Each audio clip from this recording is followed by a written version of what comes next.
Hello, everybody. Hello. Welcome back. Not that much has happened since the last episode. I think, at least fighting game wise, We've got a little bit to talk about. we've had, yeah. But one big thing that happened recently that I'm personally excited about, is since I've been grinding the hell out of Street Fighter. You want to just get into Street Fighter right now? Yeah, let's do it. I was grinding the hell out of Street Fighter today, and I almost hit 1700 MR. Damn. And I'm in Elena main, by the way. Mhm. For those who want Keep to up know. with the cast, yeah. Yeah. The And- Block This Mix podcast featuring Alejandro and Noah. Welcome again, everybody. Yeah. Start talking about Street Fighter. Let's talk about fucking Street Fighter. Fighting games, always. Mhm. But the new character, Yasmine, looks so cool. I saw a Virgil edit on Twitter. Did you see that? Already? No. Yeah, no, she would like go into stance to throw her new like kunai, not kun. It's not Yeah. kunai. Sorry. Yeah, her I'm gonna little look it up because curved it's a, dagger thing. yeah, Yeah. So genuine, like, explain, because I'm not Filipino I'm not familiar. I haven't kept up with her. Explain her kit. Explain her play style. What does she do? What is the Aguna? I don't know. I'll have to look at it. The name of the weapon. Yeah, I feel bad. Chris? No. She I looks feel bad. very. She looks like she's got a lot of really cool skill expression with her, like being able to throw her weapon around and. Karambit style. I'm gonna have to actually be in the comments again. I am uncultured. I know. Thank y'all for Jollibee. In the nicest way Thanks. possible. Yeah. But yeah, she looks really cool, and so she can do like a boomerang thing. I think you saw it with her. Yeah.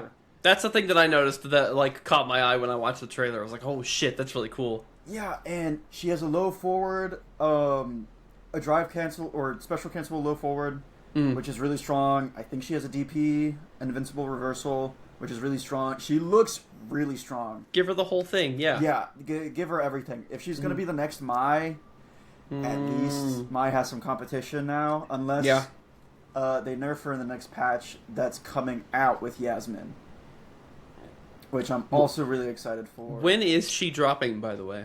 August 8th? Oh, wow. Yeah, That's soon. soon-ish. Yeah. And it's been a while since we've gotten like a big balance patch, because they only ever do big balance patches like once every year. Like big ones. Maybe like once every or twice every year. Yeah, But like it the doesn't- major. Yeah, they usually do like bug fixes, maybe some little things here and there, but not like we're changing the entire roster. And overall, they've been making some good decisions. I saw a Broski video. Shout out to Broski. Talking about the most recent balance patch with the whole teching throw thing. And I didn't know what to think about it. I didn't have an opinion until I watched Broski's video. Yeah, of course. But he was mentioning like the reasoning behind the changes seemed pretty concerning. So for those unaware, what are the changes to how like throw loops work in Street Fighter 6? So it wasn't that they changed throw loops, it was that they changed, so they had it to a bit where whenever two players throw, the player on the defensive side teching the throw would gain super meter and they would gain drive gauge. And correct me if I'm wrong, but I believe they removed it. And their reasoning behind it was like, it was like too. I don't remember the exact reasoning. I could see a scenario where you get caught in teching throws constantly and you just keep building meter, and then the whole. It didn't go into any decision making for it, right? You're not like, okay, I'm going to tech the throw here because if I tech right now, then I'll get super meter. Yeah. Then if they throw it, like, that gets me level 2. Then if they throw a projectile, then I'll level 2 and if it. No. You're just like, fuck, am I going to tech it or not? It's pretty binary. So it didn't really go into any real kind of decision making. It was just like. No, it was supposed to help with like teching throw loops and everything, because it's like, throws are really, really strong, and so if you tech a throw, then you're rewarded and stuff, right? Mm-hmm. But again, it was just like it didn't do too much, and it did give a lot of super meter. Mm. And also sometimes you could be the aggressor and still defensively tech the throw just because of timing and stuff, right? So the person on the offensive would still get super meter and stuff. Would get all the benefits being the drive gauge and the super meter. Let's start talking about the new character then. Go into your thoughts on her. Yeah. So, well, the new character Yasmine looks really cool. I love Elena too damn much. She is one of the 3 characters that I was like, if they release them, then I will play the hell out of the game. And those 3 characters being Elena, Sakura, and Armika. Because whenever the game first came out, I was kind of lost on who to play. I played Manon day 1, switched to Jury, then I switched to Chun-Li. I wasn't there for the Chun-Li arc, but I was there for Jury. I did play your Jury a little bit. Yeah. Chun-Li was a very long arc. Yeah. But then Season 3 was getting teased, and it's like, hey, Elena's going to be in the game. And I literally stopped playing because I'm like, I don't care about this game anymore until Elena comes out. And she was the last DLC character to come out in the year, which pissed me off because you're telling me we're getting... it was... Damn it, who was it? Was she in the same set as Terry and... Terry and Mai. Terry and Mai? Yeah. And then it was Bison. It was Bison Terry, Mai, and Elena. And... they did Bison, Terry, and I was like, oh, surely they'll release another Street Fighter character after the SDK. No, wrong. Yeah. They released both of them. Back to back. And then Hitler's been introduced to the game since then, Mai. And she's just reigning. She's doing so well. She's so good. And then they release Elena. Fucking finally. Jesus. Yeah. And then I was playing the game, and then I just get on and off about the game. Fighting games in general. Street Fighter 6 never quite clicked with me. I could never quite lock it in. Yeah, I would bounce off of it a lot. Game. Yeah, I mean, no fighting game is easy unless you're playing like Dive Kick. Even then, but yeah, I remember Dive Kick. I played the hell out of that in high school. I think the problem for someone who's got a lot of history with the legacy Street Fighter games, like the Alpha series. I played a ton of Alpha 2 and Alpha 3. And going into some of the later games like Street Fighter 4 and 5, there's such a difference that I don't know how to quite describe. Even from Street Fighter 5, 6 feels so different in a way that's really hard to articulate. It feels a little bit more rigid, I guess. You think so? I think so. Compared to Street Fighter 4? 4 is very rigid. That's true. 4 is very specific in how combo pathing. No buffering in that. Yeah, game. No. I think if you have a lot of history with 5, it's not a complete 1-to-1 transference of skill from 5 to 6. I feel like there's so much relearning that has to be done with 6, and I couldn't quite do it. Because I clicked with 5. After a while, not on launch, obviously. On release was a little rough. Over time, as Arcade Edition and everything came out, I kind of got into a groove with 5. And I couldn't get into that same groove with 6, and I'm not able to really articulate why. I don't know if it's the drive system or what. I think you're just missing a character that really clicks with you. Because I remember you tried DJ. And DJ's cool, but he's really cool. And God forbid a white boy has some rhythm. I got a little motion. Yeah. But I think you just need... what character could release for you that you're like, this... Or even any of the newcomers, right? Yeah. Tifa coming? Tifa might get me to actually... But, everyone's going to play Tifa when she comes out. I don't want to be that guy. Yeah. Well, I mean, come on. Play who you want, dude. Yeah. I feel like I just needed to kind of spend more time exploring the roster of the game, because I pretty much picked up Luke just to figure out how to play the game. You also picked him up whenever he had his crouching medium punch, dude. What a fucking bastard of a button, bro. Did they nerf that into the ground? Oh, abso-goddamn-lutely. Why do you think there's so many less Luke players? Just less Lukes. I am, for reference for listening, I played Street Fighter 6 on launch. The day it came out, I picked up Luke just to learn how to play like the fundamentals and get used to the drive system. And then I stuck with him for a little bit. I played him pretty consistently online. Not like competitively, quote unquote, but like, you know, I would hop into matches for a couple hours after work and just play Luke and have fun. And then, you know, you're way more in tuned with fighting games than I am, so I bounced. Yeah, I bounced to. Well, I bounce to other genres quite a bit, right? Yeah. So sometimes like I'll have a phase. Yeah, well, we'll get to that in a little bit. Yeah. I'll have a phase where, like, for a month, I'll pick up a single-player game, like, I don't know, recent memory comes to mind, Chrono Trigger. Like, I came home and, like, every day for, like, a couple weeks, my, like, few hours that I have after work, I would just play Chrono Trigger. So I have games where, like, I lock into phases with them.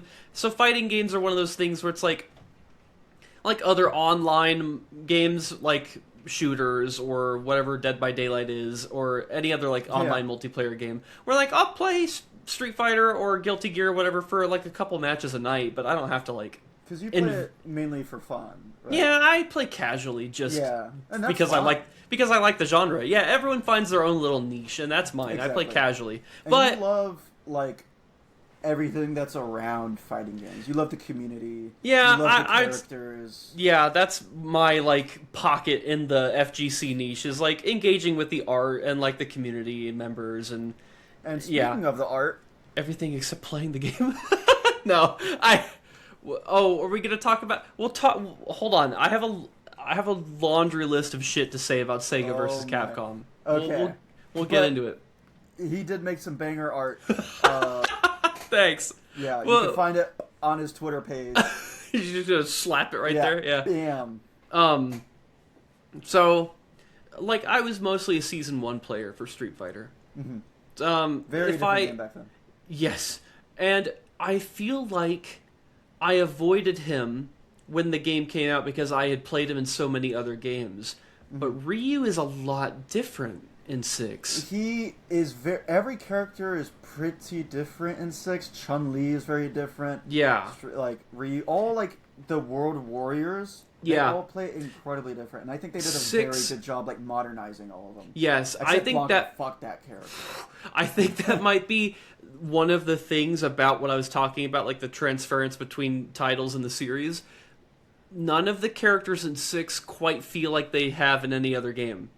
Yeah. Like, I feel like... And I think that's just also a Capcom thing. Mm-hmm. Because, like, Zangief, for example, in 4 is way different than he is in 5.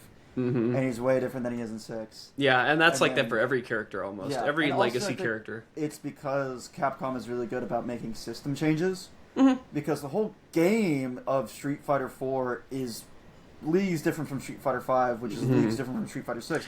Like, the drive system is... Like if you played a character like a legacy character like Ken in 5, you might not necessarily like how he plays in 6. Like you might end up finding a different character to main just because of how different they all feel from game to game. So I didn't try Ryu in 6 because I had played him so much in other games, but I might pick him up and practice with him. So base game Ryu, like whenever the game first came out, is way different from how he is now, because that is their poster boy, right? Besides like Luke. Yeah. And he wasn't doing very well, especially like early in the game's lifespan, because Ken was just the guy. Ken and JP were destroying I remembered seeing everybody. The domination. Yes. And they were like, okay, well, Ken's in a really strong place. Let's buff Ryu to get him to where Ken kind of is. Mm. And then they buff him. It doesn't go too well. Doesn't do too much. And they're like, okay, next patch, we buff him. Mm-hmm. Nobody really cares. Like, buffs aren't that crazy. They're like, okay, we'll buff him. Okay. I think I remember this. I think I remember just the continual buffs they gave Ryu. They just kept buffing him. and now he's really good. Yeah. But the most monkey-brained individuals will play Ryu. They will whiff heavy punch. They will donkey kick. They will whiff shoryuken. They'll backdash. What? And it's always Ryu players. It's Ryu and Ken players too. You are not exempt from this either. That's what I'm pointing at myself here. Yeah, they just douche for free. Yeah. And it's Yeah. like, what? And donkey kick is really hard to whiff punish. At least Hitting buttons. Yeah. It goes really far, and even on block, it's not punishable from what I understand. I have to double check. What fucking game was it that I was like really getting under your skin playing? Was it Strive? A little bit, because you would just do shit. We were. Like, I would expect you to respect me. No, I would just press a button. Why would you do that? I think that's my biggest thing. Is like. Oh my god, dude! Why? Yeah, I love getting rewarded for playing like an idiot. It's my favorite. Yeah, there's a certain term in the fighting game glossary. Let me. He's pulling up the infill glossary. Yeah, because it's literally just, stealing your. Yeah. Just pressing a button when it is not your turn. It's still my turn, actually. You tried to whiff punish me? Actually, check this shit out. Mashing, also known as mashing, pressure, fuzzy, no. Dude, one thing about me, I'm always hitting buttons on Wake Up. Always. I am never gonna block. You better be prepared, bozo. It's coming in hot. Yeah. Brian F. talked about it. Yeah. And I forgot exactly what it was, but it's really you are minus, yet you're not mashing per se, right? Yeah.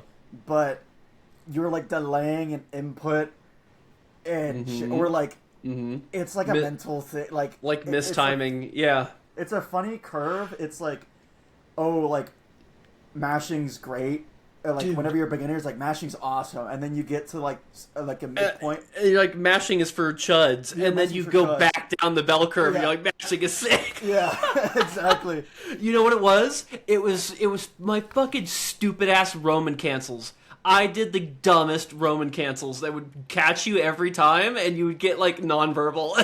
You would get because I have whenever it comes to fighting games, yeah, I have a bit of an ego. You've talked about something that I think you're about to bring up before.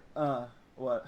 Where, you expect people in my skill level... Yes. To, you've trained yourself to play against people at your skill level. So when someone of my skill level does some shit that's unexpected, it catches you and you don't know how to respond to it. It's so stupid. It's in my immediate friend group, Cameron was saying this. Shout out to Cameron.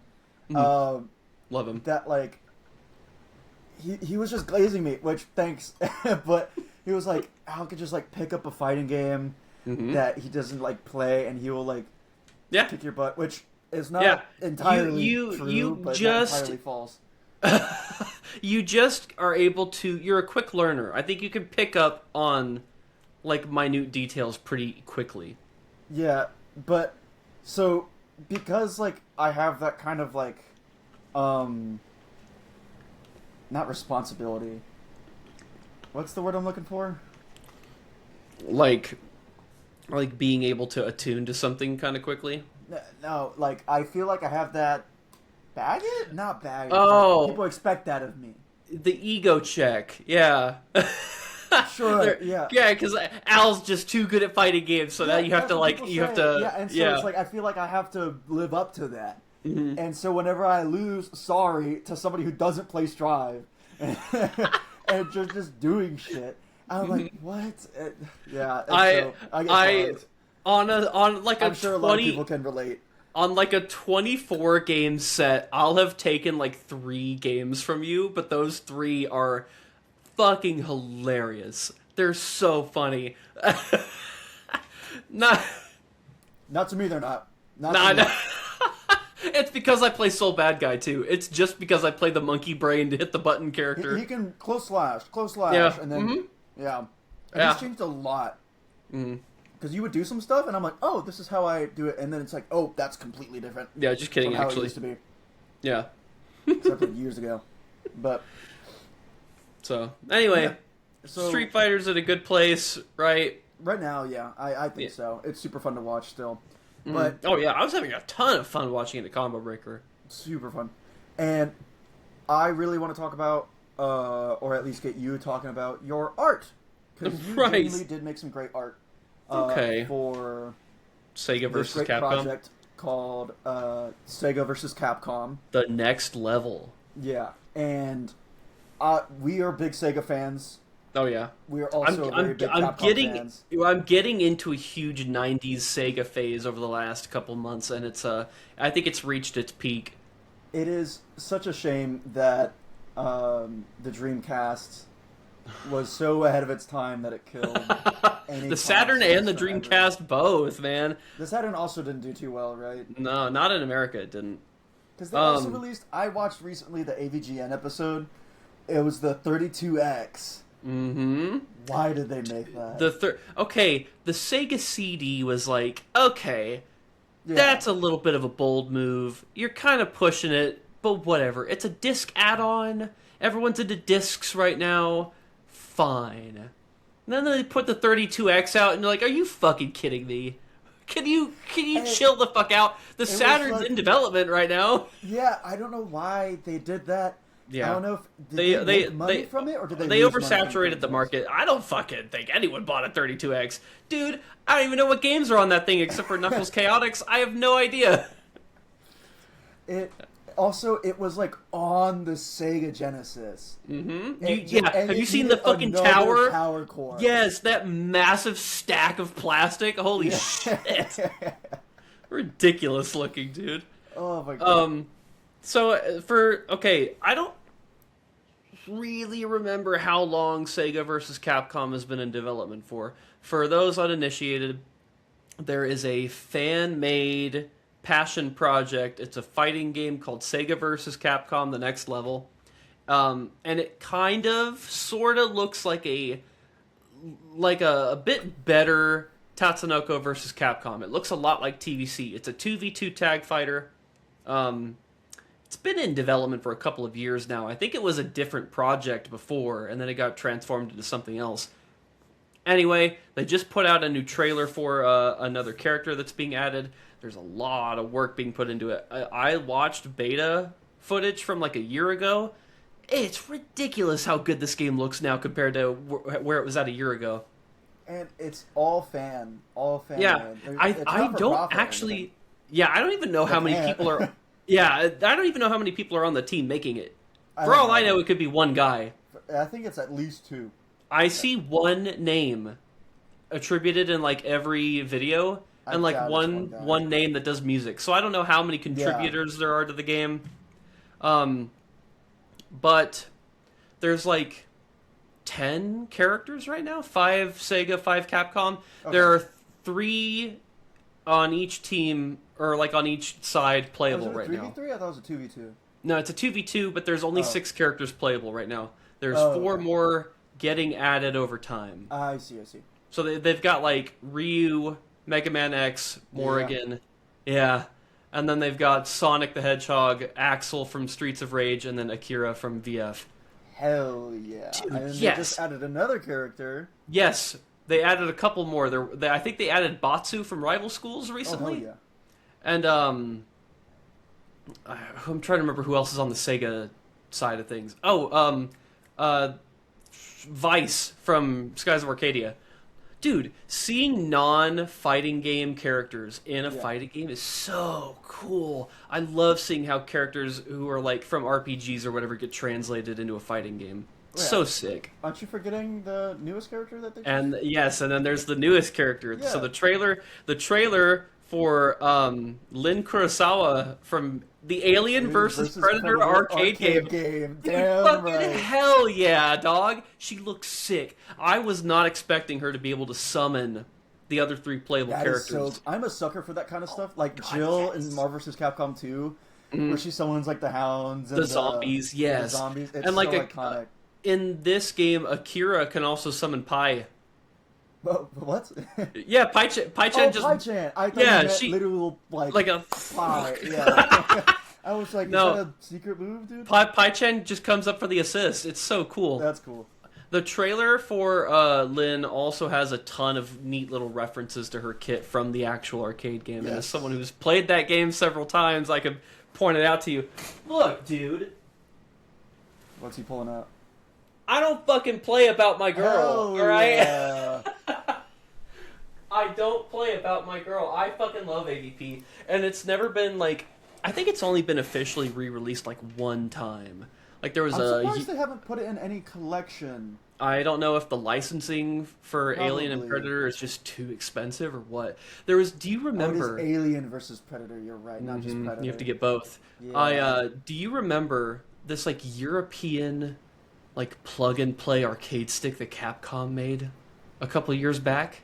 It's shaped like the Capcom logo. It's like the whole, like the letters for the Capcom logo, and it's got buttons and a stick on it, and you plug it in, and it's preloaded with games. AVP is on that stick. Out of everything that they released. I think it was only ever released in Europe too. I might be completely wrong about that. Capcom logo stick. Yeah, it's a two-player setup. What the fuck? It's got two sets of buttons. How much is it? I don't even remember when it was last released. In 2019. Christ. Wow. Yeah, trying to find one now is probably ridiculous. But it was preloaded with a bunch of games on it. I don't remember which ones. I just looked it up. It's got 16 games on it. You're gonna love this shit. This is so funny. It's not even all fighting games. It's got Ghouls and Ghosts, Strider, Super Puzzle Fighter 2, Capcom Sports Club, a couple of games I haven't heard of, Pro Gear, Giga Wing, Eco Fighters. I actually have heard of Giga Wing. 1944, Jesus Christ, Mega Man: The Power Battle, Street Fighter 2 Hyper Fighting. Oh, it's just Turbo. Okay. Darkstalkers 1. Cyberbots, Final Fight 1, Captain Commando, Armored Warriors, and Alien vs. Predator. It's got some banger games on that. That, to my knowledge, is the only time AVP has ever been released outside of arcades. So, anyway, Lin Kurosawa is a really cool character pull. And then at the end of the trailer, of course, they reveal that this character's been like known to be in the game for a while now. Sakura Shinguchi from Sakura Wars. Yeah. So... my hyperfixations are like a continuous feedback loop. Actually. I like play Sakura Wars for the first time and then, oh shit, she's going to be in a cool like fan-made fighting game. They've got some other characters too that they've like announced but haven't shown off yet, like Beat from Jet Set Radio or Shadow the Hedgehog. Oh. Yeah. What? Hell yeah. Dude, Shadow the Hedgehog and any other character in that roster on like a tag team fighter is so cool. Can you imagine like Shadow and X? Oh yeah, no. Like, anyway, once there is it fully comes out. I can't wait to play that at Combo Breaker. Yes, I think it will be. Oh, for sure. There's no because the first official like 1.0 release of it comes out next month. There's a playable beta right now. Oh. I have downloaded. I haven't tested it yet because I haven't had time. I think so. It's got net play. It's got net play. We'll have to play it. Let's play it. Yeah. I'm in the Discord server for it right now. Okay, hell yeah. And yes, I'll talk about my artwork since you so inclined to have me talk about it. I'll self-glaze. So in having like a Sega and Capcom like fixation right now, especially with the Saturn, I started thinking like, okay, what characters, what franchises haven't been like represented in this fan project yet that I think would be really cool to see? And it was Resident Evil, House of the Dead, Ghosts and Goblins, and Burning Rangers. I am in love with Burning Rangers right now. If you ever get the chance to, if you're like got an itch for a weird early 3D kind of game, it's fucking sick. Sci-fi firefighting, and it's made by Sonic Team, so it's got a lot of proto Sonic Adventure elements in it. Like, I recognized Knuckles, his voice actor from Sonic Adventure 1, right away, instantly. I was like, this is so fucking cool. Anyway, it's really sick. I haven't played a whole lot of it yet, but I thought one of the player protagonists in Burning Rangers would be really cool to see in a fighting game. And then it snowballed from there, like, ooh, what if Claire from Code Veronica was in House of the Dead? And then it just spiraled out from there, where it's like, okay, well, one character's a firefighter. What are some, like, fire-based villains she could fight? And I was like, oh, Firebrand. Who also kind of looks like one of the other bosses from House of the Dead. And then, there it is. Yeah, and then I posted the artwork, and I fucking added the Twitter account for Sega versus Capcom, and they responded, which is really cute. With the praying emoji. The praying hands emoji. It was very emoji. Cute. So, if down the line, a year or two from now, we see any of those 4 characters, I could be like, I called it. I wonder if I had anything to do with that. I haven't gotten a chance to play the game yet, but I've watched Justin Wong play a little bit of it. There's like a bunch of videos floating around from like the beta. For like, sure. Yeah, and it's so fucking cool looking. It really does look like, visually speaking, like a nicer looking TVC, which is a really... It's such a niche game too. Yeah, it's such a niche favorite of mine. Yeah, for the Wii. And like the arcade hardware that TVC was built on was also kind of like based on the Wii. Anyway, really fun game, really like niche favorite of mine. So, yeah, Sega vs. Capcom looks really cool. Join the Discord if you get a chance. There's a lot of people in there right now because of the new trailers. And that's all I really had on that. We can move on. Play Sega vs. Capcom. It looks cool. Yeah, no. I always like it whenever, like, it's hard making a fighting game, right? Mm-hmm. There's so many variables to think about.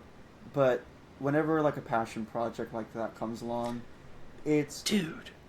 It's insane. Like, I'm just like, man, it's so cool what, like, communities and stuff do. Being able to build an entire fighting game, like a fan-made fighting game from scratch, is not easy, dude. No.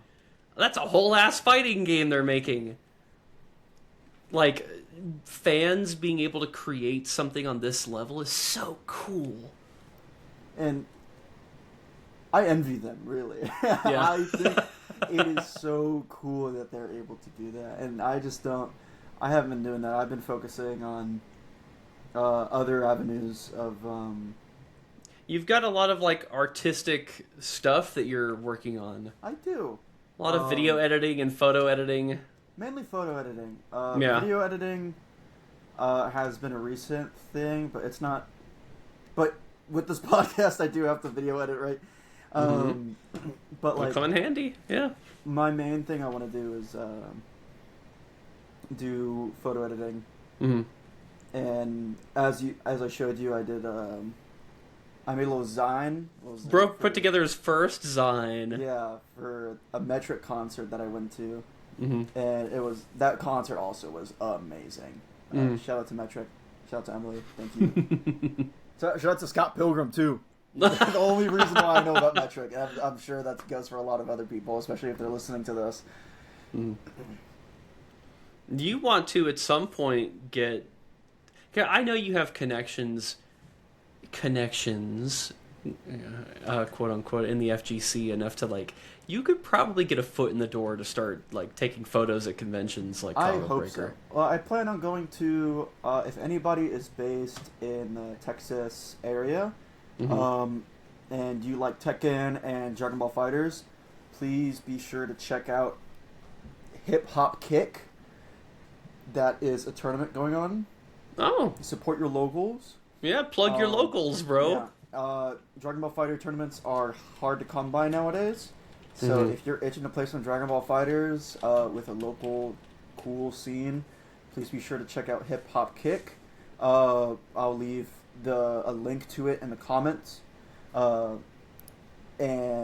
it'll be a great time. I plan on taking photos there and stuff. That's what I was about to ask you. If you somehow watch this podcast or watch this short or something, feel free to say hi. I don't bite sometimes. Why did I say that? Taking photos.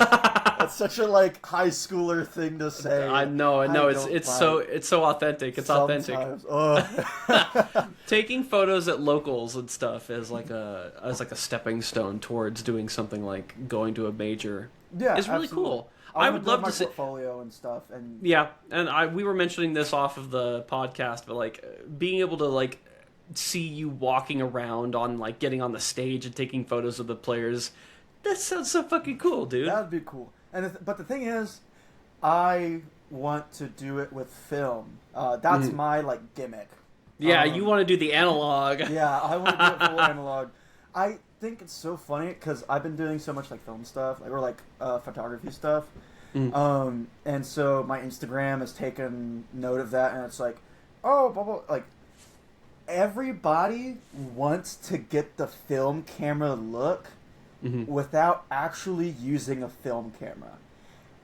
But the thing is, in my honest opinion, you can't get the film camera look until you use a film camera, right? You wanna use analog stuff. You want it to look like analog stuff so bad without actually putting in the effort of getting the. Which also, by the way, I got my Canon AE1 program for like $100-something off eBay, and the film itself was like $30, and then I just have to develop it once it's done, and that's like a lot cheaper than just getting a digital SLR.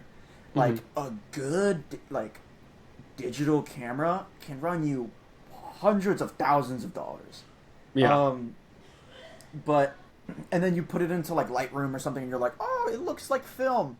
No, wrong. It's not film. I didn't know there was this much discourse in the analog. I don't know if there is. Photography I'm just passionate about it because I like that kind of analog stuff. I like. I have this old camcorder, and I like having it physically and stuff. And I like the look that film gives. Everybody likes the film that look gives. Yeah. We're in a nostalgic era right now, dude. And another thing that's been going around, apparently, that I found out about is analog bags. Have you heard about analog bags? No. So, this would be a fantastic clip. So, analog bags are a big TikTok trend, apparently. At least they were fairly recently. Where, you know how your phone is your entertainment, it's your music, it's your map, it's everything, right? Your camera. An analog bag is just like some bag that you have that has a camera in it, whether it's like a film or whatever camera. Then it also has like maybe a map to get you from point A to point B, right? And then it also has some other thing to take away your usage on the phone. But the thing is, it's like a TikTok trend, right? And you know how TikTok is. Hey guys,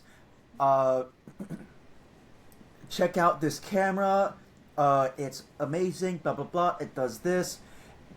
You use my TikTok shop code in order to buy it. Oh, you also need to buy this.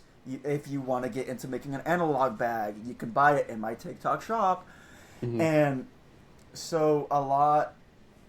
And I was talking with my girlfriend about this.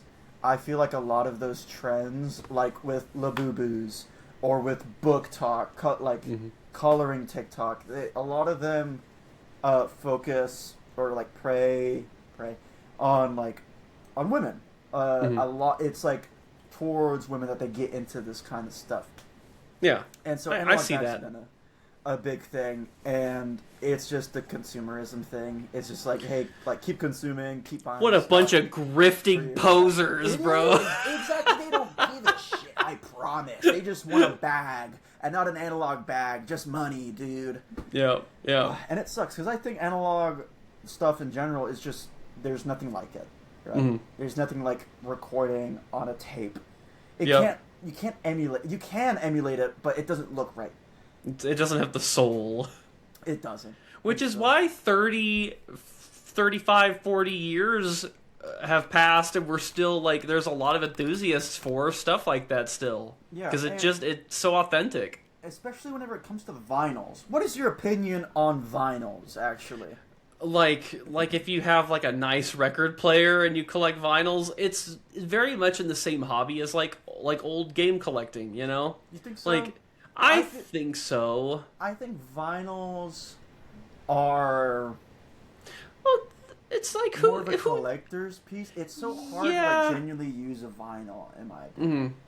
Well, I guess it's closer to like someone who collects VHS tapes or like fucking laser discs. Like, is it the most optimal way to engage with that medium now?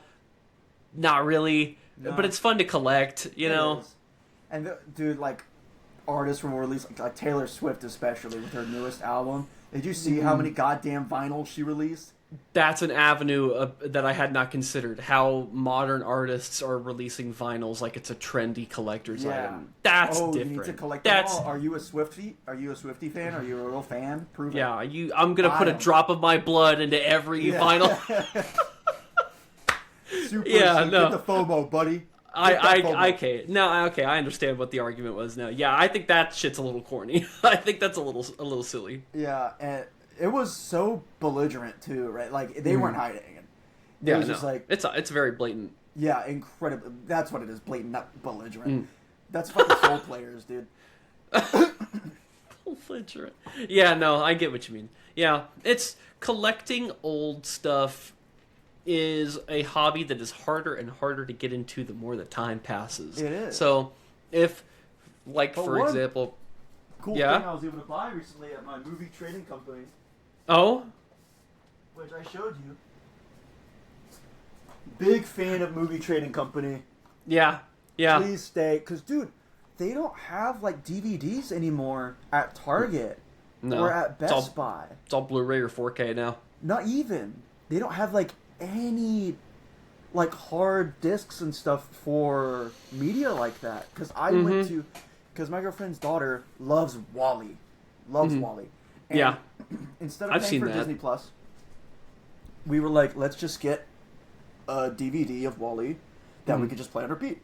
Yeah, that's all she wants to watch. Why would we pay $27 a month, which is crazy, something along those lines? Yeah, just to watch Wall-E. And so we go to Target. Nothing. We go to Best Buy. There's nothing. And I think the saddest part about it was I didn't realize it was all gone until I started looking for something. Mm-hmm. It's one of those things that fades out of your your periphery. You don't even notice it. Yeah. And it's sad because I think you and I, as most people probably watching this, we like our physical media. I was about to say we could turn the last few minutes of this podcast into we cut a bunch.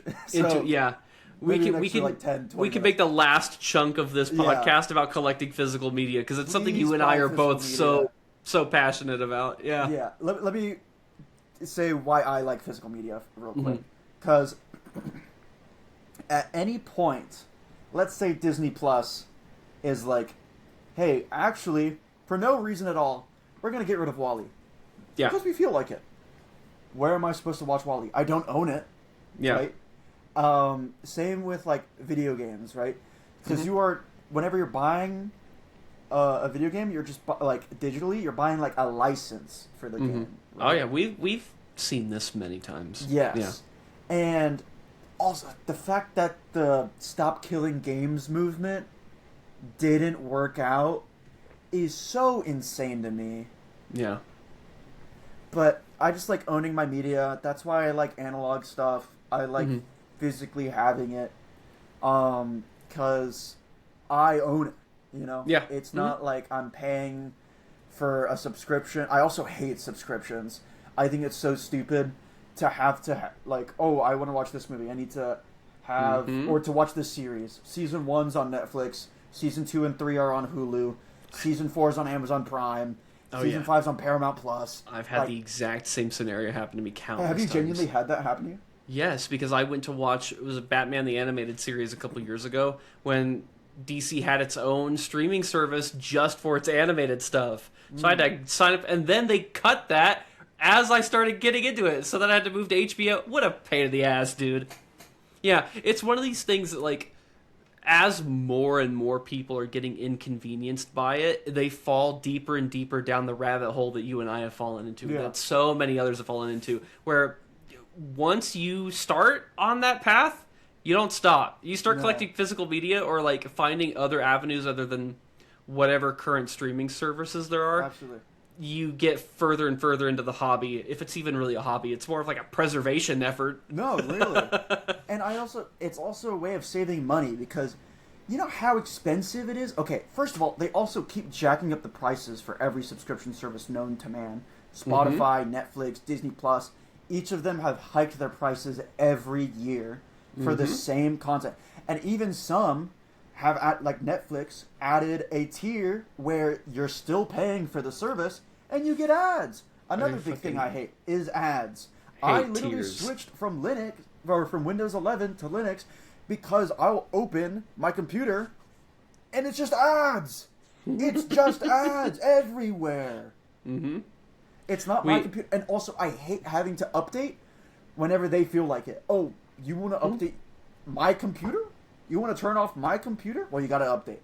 Oh, and we vibe coded it? Yeah. It's broken. Dude, I know it's a security risk to stay on Windows 10. I know it is. But I'm still so stubborn about it that I've hard locked my computer into not updating to Windows 11. Switch to Linux, I promise. It's not that bad. I know sometimes we'll be playing Resident Evil 6 and then I just crash. But we're playing Resident Evil 6 anyway, man. Switch to Linux. I promise not everything crashes. It's not that bad. Yeah. Just, I don't know. You have to, like, go into... Dude, I find shit at, like, half-price bookstore constantly. Like, movies and games and shit that I'm, like, looking for. Half-price books and Movie Trading Company are my two go-tos. I still get, like, the like, text messages from Movie Trading Company because I gave them my phone number. I haven't been there in, like, a year and a half. I still get deals. You need to go to your local Movie Trading Company. It's like, buy 3, get 1 free? Oh, I kind of want to go to Movie Trading Company. I haven't been there in so long. Yeah, you will find... Have I told you about where I got my copy of Silent Hill 3? Have I told you this story? Quick tangent. Dude, if you're into, like, game hunting, check bookstores. You might, well, half-price books, or? Like resale bookstores. You will not expect it. But sometimes, once in a blue moon, you'll find Silent Hill 3 at a half-price bookstore. Specifically Silent Hill 3. I found it just sitting with like the 12 other PS2 games that are on that shelf. Yeah. I like dusted it off and took it up to the old man at the checkout counter, and he scanned it and he was like, this must be pretty hard to find. It was like $60. It was so worth it though. Dude, the same game now as that was like several years ago. Dude, okay. You try to get Silent Hill 3 for the PS2 now on eBay or whatever, it's like fucking $120. Yeah. Get fucked. I fucking hate collecting for them. I hate collecting horror games. What actually, whenever it comes to, let's say we're collecting games, right? What are your thoughts on PSA grading games or grading games? The same way that people feel about the grading for shit like comic books or fucking Pokemon cards. Oh, what a fucking nail in the coffin of collecting as a hobby. Holy shit, I can't imagine how Pokemon players feel when Logan Paul's like dangling a golden Pokemon card from his neck. What a piece of shit. I'm fuming. It's so, like, I think I saw like a Monster Hunter for the, I think is it PS1 or PS2 that came out? PS2. Okay, PS2. Mm-hmm. And it was graded, and I'm like, dude, fucking 9.6 grading. Especially when it comes to like the NES games, they're like, oh, PSA 10 Super Mario Bros. It goes for like hundreds of thousands. I'm like, every NES came with that game. Yeah. Any example of that grading system is not for you and I. It's not for any of us, any people, normal people. No. It's just for rich people who are bored. Yeah.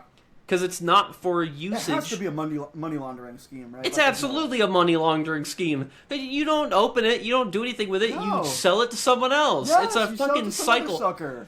We all, you and I, buy and collect to use these. I will go back and replay every game on this shelf at some point in my lifetime because I like playing games. Yeah. Collecting for that kind of that's a very strong word. Yeah, that avenue of the hobby it's for leeches. It's buying for leeches. Fuck you. You think Logan Paul's ever going to delve into that? Grading system, dude. I've seen so many people from so many like hobbies being like, "Oh, please don't come for us next." Dude, when he started getting into like Yu-Gi-Oh, Oh my god, my heart dropped. Thank God Yu-Gi-Oh actually reprints their cards. Holy thank shit. You, Konami. If there's anything you're good for, thank you, Konami. Like, and that's another problem with like games released for specific older consoles is there's no re-releasing these games unless you get a remaster. Persona 4. Yeah, exactly. You can only get remasters or remakes. You're not going to get a reprint. No. Could you imagine if Konami reprinted like 10,000 copies of Metal Gear Solid 2 tomorrow? What? What a precedent that would set for a company's reprinting. Imagine a world real quick where instead of ditching yesteryear's video game console for tomorrow's, imagine a company like Capcom or Sega or Konami or whatever decides there's enough people that still play games on original hardware that we're going to reprint for a limited time. Reprint, put more copies into the life cycle. I think, if anything, let's say hypothetically there's a world where they do something like that. Yeah. You would do print on demand. Yeah, you would have to like set up an ordering system. Yes. And you wouldn't... One per IP. Or you could FOMO it, do like a Magic the Gathering secret layer. Yeah, and then everyone would do it differently, and then, you know. Yeah, but I think that would be the best way to do it. It's like, hey, it's really expensive to get, God, I would, like, Eternal Darkness. Mm-hmm. God, if they did that where it's like, hey, for like $60 or something. Yeah. Like, and then the like, problem becomes maybe like a definitive edition, like add something to it. Right? Yeah. But don't change the game at all. There was, I forget what fucking game it was. It's going to piss me off that I don't remember. But there was some game that was celebrating, I think, like an anniversary, and I don't remember. It wasn't Limited Run.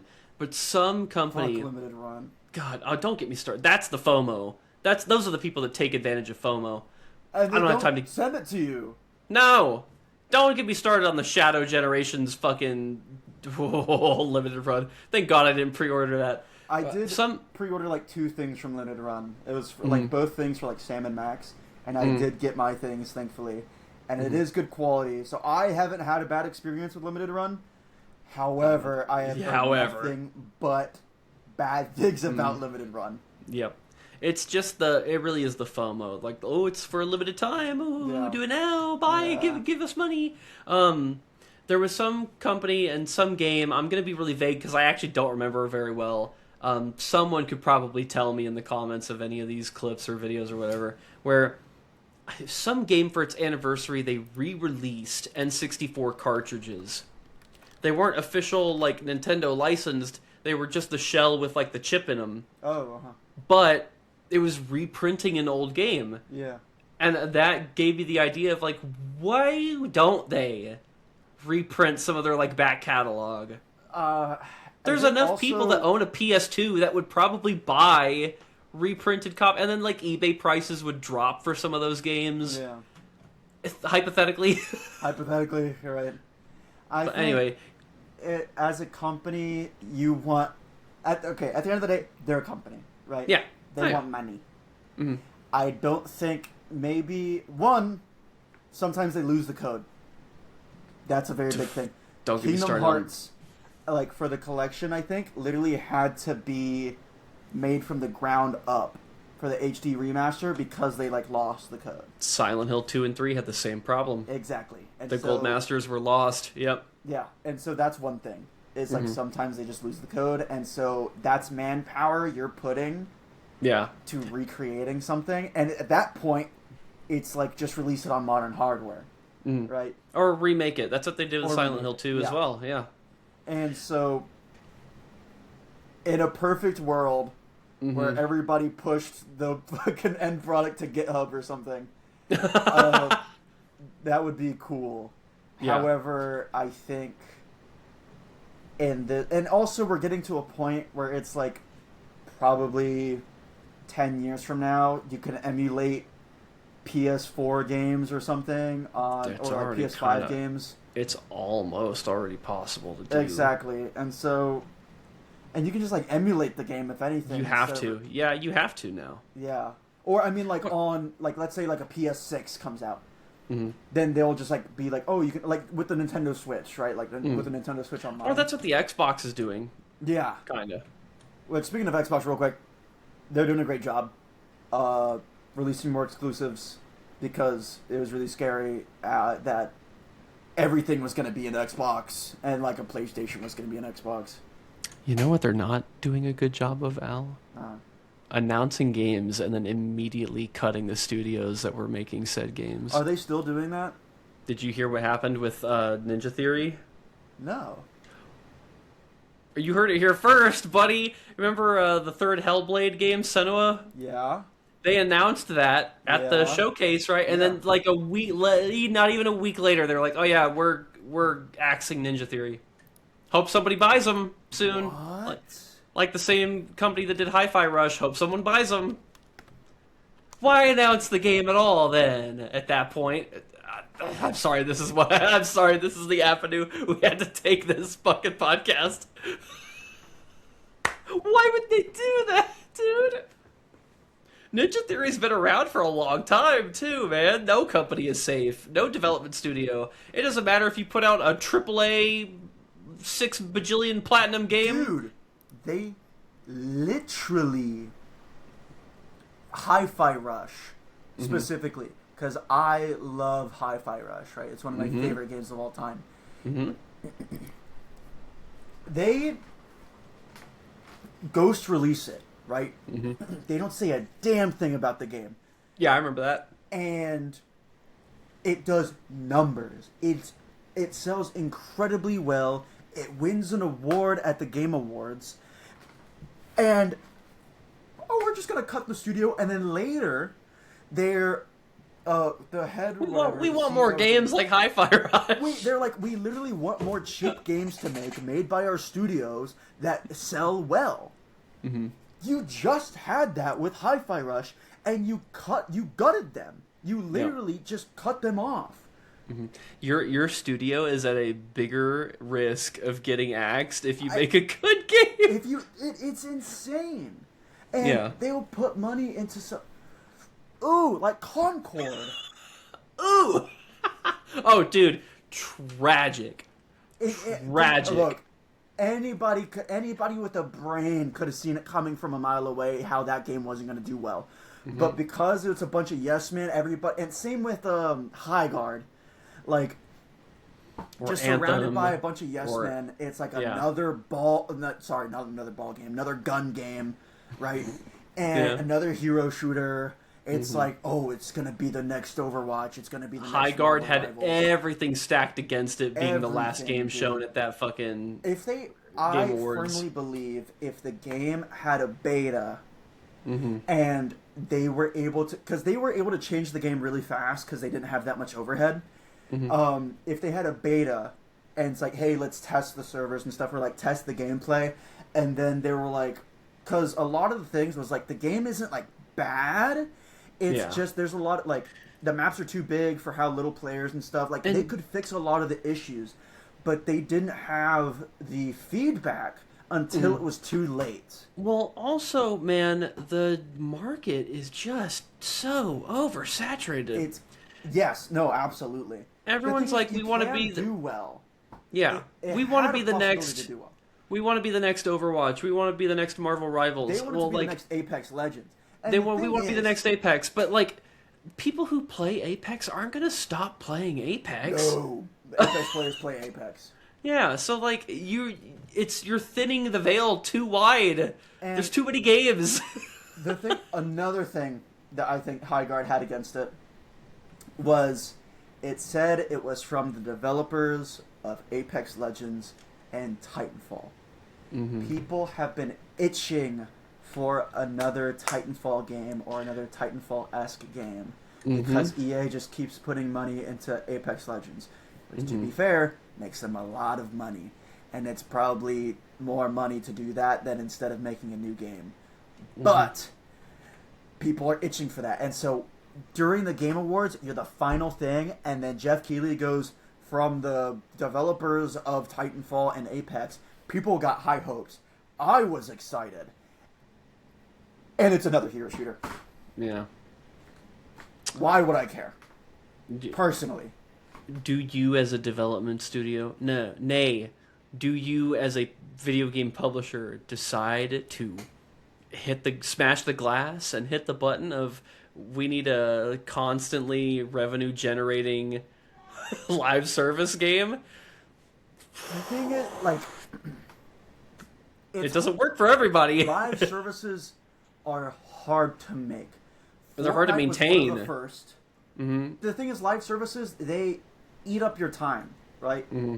There's FOMO with live services, like with Fortnite, right? It's like, oh, you got to check every day to see what's in the shop, and then once it's gone, it's like gone, right? Oh, there's this new event, right? Oh, there's a new battle pass. That's time and that's money. Then you're also playing Apex with your friends, time and money. Then you're also playing COD.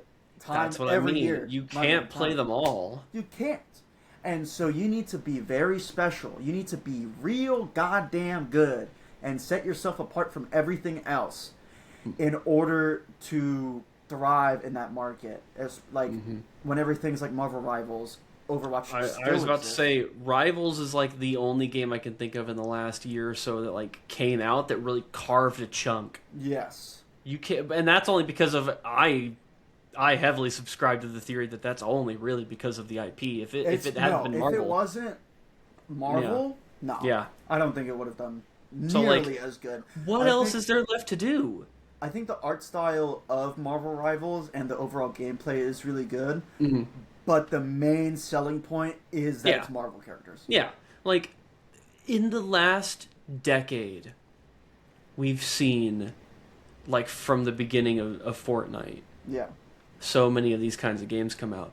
What is there left to do? How much more of a chunk can be taken out and spread from that pie? You know what I mean? No, absolutely. There's the bubble. Either the bubble pops or we just stay with the games that we've got. You can't carve. Yeah. You got to be something real special, like real special. Yeah. And that's what High Guard was trying to do. I feel there bad. Was nothing else like High Guard. It was very different. Yeah. But it was just too the developers who put time and money into any project that ends up tanking like that. Yeah. Because that's like your life, you spend years of your life. Years, yeah. What a shame. Even if it's not a game for me, even if it's a game I criticize, I'm still going to be like pissed that something that they put out into the world isn't accessible anymore. And that's such a video game specific. Play High Guard anymore. Yeah, right? That's such a video game specific thing. Like it is. Other entertainment avenues like movies or TV shows or music are going to exist forever. Yeah. Easily accessible. But like when a video game comes and goes, there's just no way to play it anymore. No way. There's nothing we can do. That's why I love old video games so much, is because it feels like I'm unearthing like this buried treasure that time has forgotten about, And they're able to be so much more creative. Like one thing that I think about that we'll never have again is something like something Mantis in Metal Gear. Psycho Mantis? Psycho Mantis, yeah. Yeah. Where, like, you have to, like, switch controller ports or something. That's why I love, the same thing happens with Eternal Darkness. I feel like that's all very analog. It's circling back. Yeah, we're actually circling all the way back. Yeah, there's a certain aspect of creative, like, imaginative kind of stuff that you can't really do anymore. Yeah.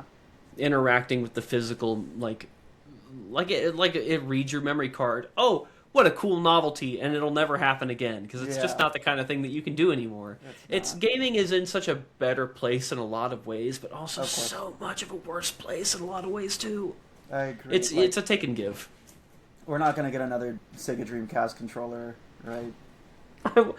Give me a big fat hunk piece of shit, please. Have you seen the analog stick Sega Saturn controller?